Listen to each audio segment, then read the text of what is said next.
Everyone thought that the dog belonged to them. If you were to ask them, they would say that the dog was theirs, but the dog knew fine well who it belonged to, and that was to itself. Oh yes, the dog would go into the town, and it would scratch at the doors, and the doors would be open, and it would be given food. But this dog was its own master. It didn't live inside of anyone's house. In fact, it had a good burrow that it would sleep in underneath the bridge by the side of the river. Every morning it would go out and scritch, scritch upon the door and be fed. It even had a choice. If there was food given to it that it did not like, then it could always go next door to another house. And many of the doors would have scratch marks just at the corner. But this morning, the dog woke up and its own breath was in steaming clouds by its nostrils, and it had never seen this before. And the dog felt cold. When it looked out from underneath the bridge, you could see goose feathers falling from out of the sky. It had never seen that either. But there was a lot of noise of people walking on the bridge towards the village. They were all talking, one with another, about a baby that had been born. The dog was curious. It could smell good food coming from out of the houses inside of the village, and it decided that it would rouse itself from its sleep and follow all of the people as they went into the town. It had never seen so many people. It was really looking forward to the food that it was going to get, for the smells were delicious in the air. And still, people kept talking about a baby that had been born. When it came to the first house, it could hear that there were many people inside, laughing and dancing, shouting and singing, and it scritched upon the door, and the door stayed closed. It scratched again. It scritched again, and still the door stayed closed. I shall go to the next house then. And the dog went to the next door. And again, there were many people inside and delicious smells coming from underneath the door. The dog's mouth was watering. It scritched at the door and waited. And it would still be waiting now. It pulled itself up against the wall, put its paws on the window ledge, and looked inside, and sure enough, the house was filled with people. But the funniest thing of all was, the dog could see that people had put a tree inside of the house. A tree inside of the house. Well, what good is that? It had lights and candles, and it could see that there was a beautiful fairy at the top of the Christmas tree, for that's what it was. But the dog had never seen anything so funny in all of its life. What? A tree inside of a house? But it could smell the food and could see it on the table. The table inside of that house was almost groaning underneath all of the food. I shall go to the next house. And again, it scritched upon the door, and the door stayed closed. In fact, it went to every door in the village, and all of the doors were closed to the dog. It was only the small house at the end of the village that belonged to the old woman. She would give the dog something to eat. Surely she would. And sure enough, as he got closer, he couldn't smell all of the good food. He didn't hear the voices, and he scritched, and before he'd even finished, the door was opened up, and there stood the old woman. "Friend dog, it's good to see you. This Christmas time when a baby is born, and it's good to see you. Come inside, I'll give you some food." And the dog noticed that there was no groaning table covered with food. There was no huge fire burning in a grate. In fact, there were just a few small, poor pieces of coal sputtering and giving off little warmth. But this woman didn't hesitate. She took a knife and cut everything she had on a plate and scraped half of it into a bowl for the dog, and the dog, without thinking, gobbled the lot up. That's good. Good to see you enjoying your food.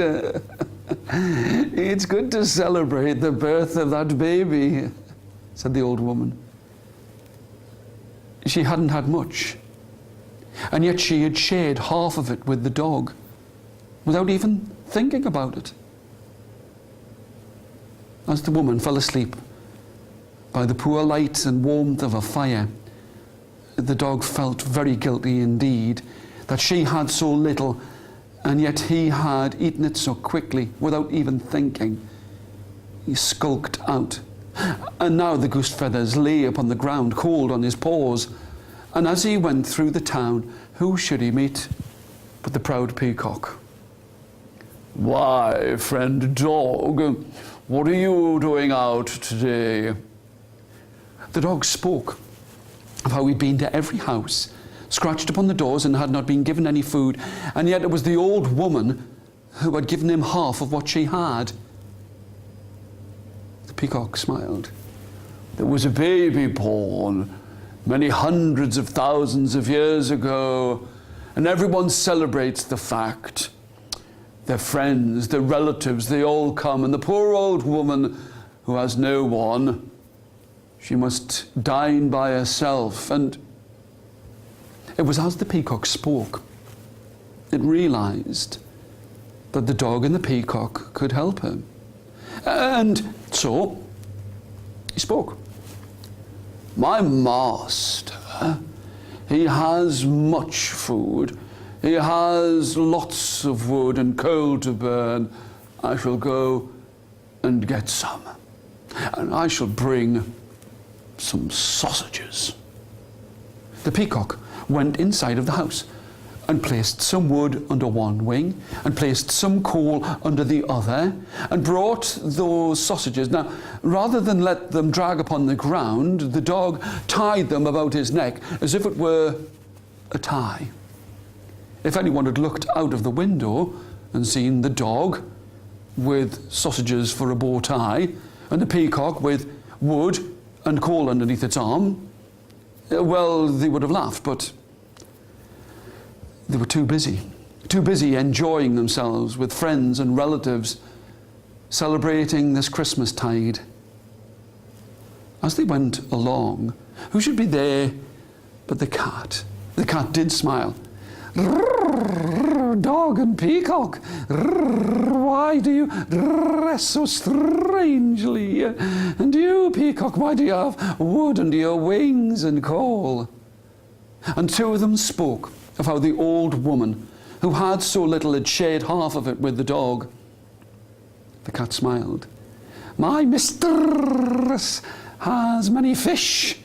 I shall bring 2 fish, and we shall share them with the old woman." And sure enough, the cat went into the house and brought out 2 fish that had hung about its neck. Now, if anyone had taken the time to look out of the window and see the dog and the peacock and the cat walking with sausages for a tie and fish over the neck and wood and coal, they would have laughed. But no one looked out. They were too busy enjoying and celebrating with their family and relatives.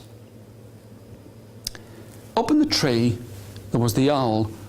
"Ooh, you, what are you doing?"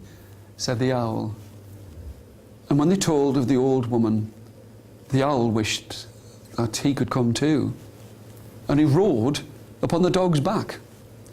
A dog with sausages about its neck, an owl on its back, a cat with fish around its neck, a peacock there with wood and coal beneath its wings. And along the street they went until they came to the old woman's house.